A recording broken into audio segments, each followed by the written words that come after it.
어차피 증빙이 안 되는 활동이기 때문에 그 활동을 수개월간 한척할 수 있는 거예요. 이게 바로 공백기 방어의 핵심 전략입니다.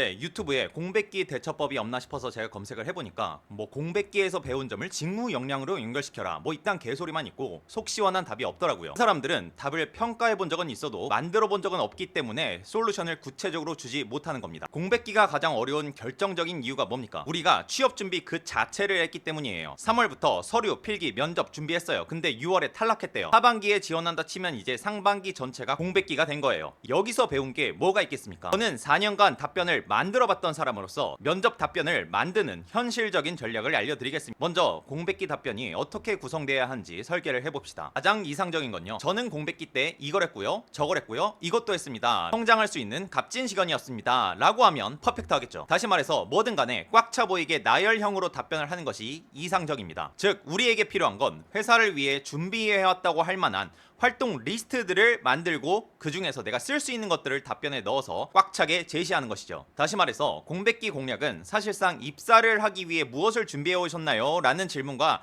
굉장히 유사한 답변이에요. 왜냐하면 공백기 동안에 우리 회사를 위해서 무언가를 준비해 왔다고 답을 해야 그게 정답인 거거든요. 조건마다 당연히 다 다르겠지만 우리가 준비해 왔다고 할 만한 리스트는 다음과 같습니다.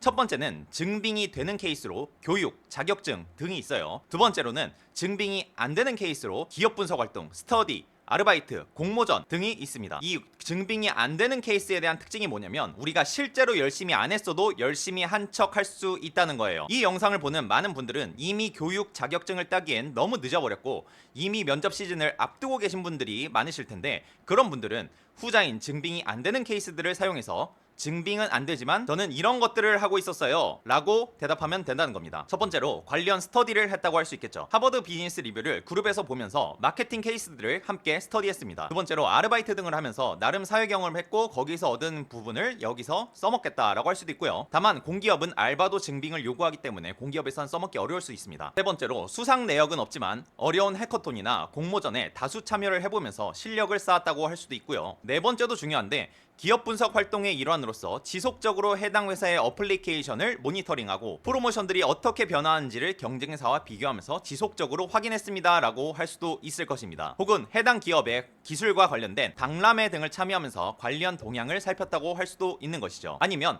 석사를 하진 않았지만 연구실 조교로 취준기간 동안에 같이 일하면서 계속 스터디를 해왔다고 해도 되겠죠. 여러분의 직무나 회사가 천차만별이기 때문에 이게 연결되는 것도 있고 안 되는 것들도 있을 거예요. 중요한 건 뭐냐면 이런 활동들을 예시로 참고로 해서 향후 입사에서 도움이 되겠다라고 할 만한 활동 리스트에 대한 아이디어를 떠올리셔야 된다는 거예요. 언제까지? 일단 리스트가 최소한 3개는 나올 때까지. 더 나오면 당연히 더 좋고요. 이게 바로 적용 가능한 현실적인 조치 방안인 거예요.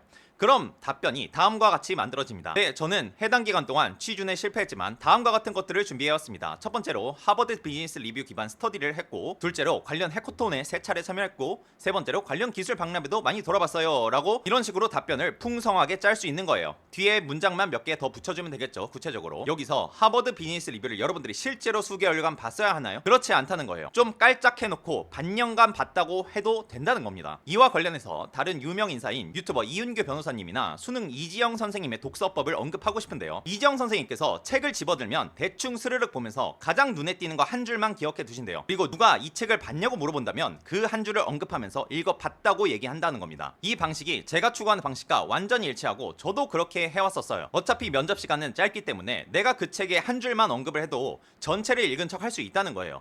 마찬가지로 여러분들이 해당 활동에 핵심 한 줄만 언급을 할 수 있다면 어차피 증빙이 안 되는 활동이기 때문에 그 활동을 수개월간 한 척 할 수 있는 거예요. 이게 바로 공백기 방어의 핵심 전략입니다. 반면에 여러분들이 여름, 겨울, 방학 시즌이라 뭔가를 준비할 여력이 되시거나 아니면 상반기 채용이어서 어차피 서류도 많이 안 뜨는 거 스펙 좀 쌓으며 하반기까지 멀리 보자 라고 하신다면요, 그 기간 동안에 증빙이 되는 케이스인 교육과 자격증을 최우선으로 가져가 주면서 답변을 채울 건덕지를 만들어 주시면 됩니다. 제가 3년째 떨어지고 12월 겨울에 가장 먼저 했던 활동이 바로 교육 찾기였어요. 반년 정도 쭉 이어지는 교육을 찾았고 이걸로 상반기 공백기를 방어할 생각이었던 거예요. 여기서 추가적으로 이 전략을 성공시킬 핵심적인 포인트가 하나 있습니다. 바로 여러분들의 노력의 총량이 중요하다는 거예요. 저 같은 경우 마지막 4년째 시즌에서는 정말 후회 없이 열심히 살았어요. 예를 들어 가벼운 자격증들은요 일주일 컷을 냈습니다. 심지어 회사 현장 실습을 나가고 퇴근 후에 저녁에 주말만 공부해서 일주일 컷을 냈던 거예요. 이렇게 되면은 동일한 기간 내에 내가 답변으로 뽑아낼 리스트들이 많아지게 됩니다. 그러면은 저는 답변할 때 이렇게 말할 수 있겠죠. 전 해당 기간 동안 교육도 들었고요, 현장 실습도 기업에서 했고요, 자격증도 4개나 땄습니다. 이렇게 얘기할 수 있는 거예요. 그럼 답변이 풍성해지겠죠. 면접관도 굉장히 쉽게 납득을 합니다. 겁나 내가 열심히 산 게 보이잖아요. 이것들이 제가 상반기 취준에 병행하면서 했던 거거든요. 어차피 상반기 서류 많이 뜨진 않고 서류가 어느 정도 복붙이란 말이에요. 그래서 면접 기회 솔직히 한 2-3개밖에 안 생겨요. 그 에너지를 아껴다가 공백기 방어용 스펙 개발에 쓴 거예요. 근데 여기서 내가 지금부터 열심히 살아도 과거에 공백기 생긴 건 그럼 어떻게 해야 되나요? 망해버린 공백기들 있잖아요. 여기서 중요한 2번째 포인트가 있는데, 만약에 여러분들이 진짜로 열심히 살았다면요, 과거에 열심히 살지 않았던 과거를 반성할 수 있게 됩니다. 자신 있게 반성할 수 있게 돼요. 이 부분은 다른 유튜버들과도 뭐 제 의견이 일치하는 부분이지만, 열심히 살지 않았던 망한 공백기는요, 인정을 하고 반성을 해야 돼요.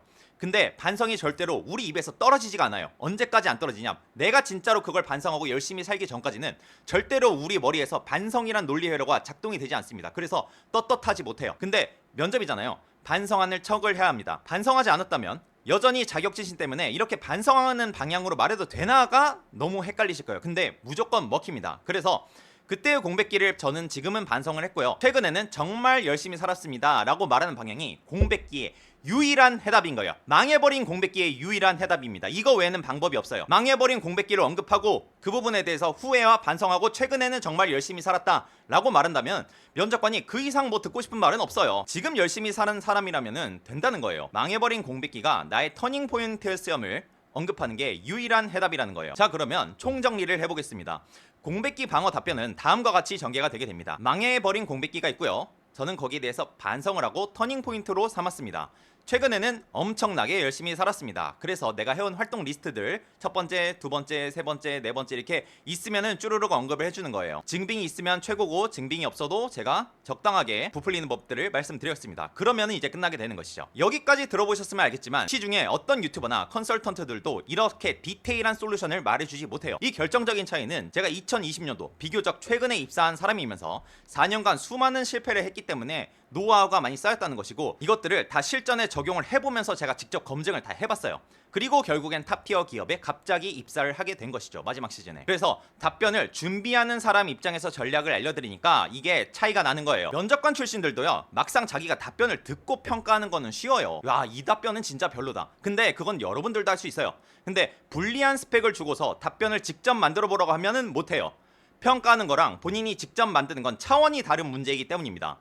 면접은 질문이 다 똑같은 거 나와요. 뭐 공백기, 지원 동기, 장단점, 준비해온 게 뭐가 있느냐, 똑같잖아요. 문제가 뻔한데 당락이 갈리는 건 좋은 답변을 만드는 걸 아무나 할 수 없기 때문입니다. 앞으로 제 채널에서 저와 함께 하신다면 해당 부분을 계속해서 리드해 드릴 테니 구독하고 지켜봐 주세요.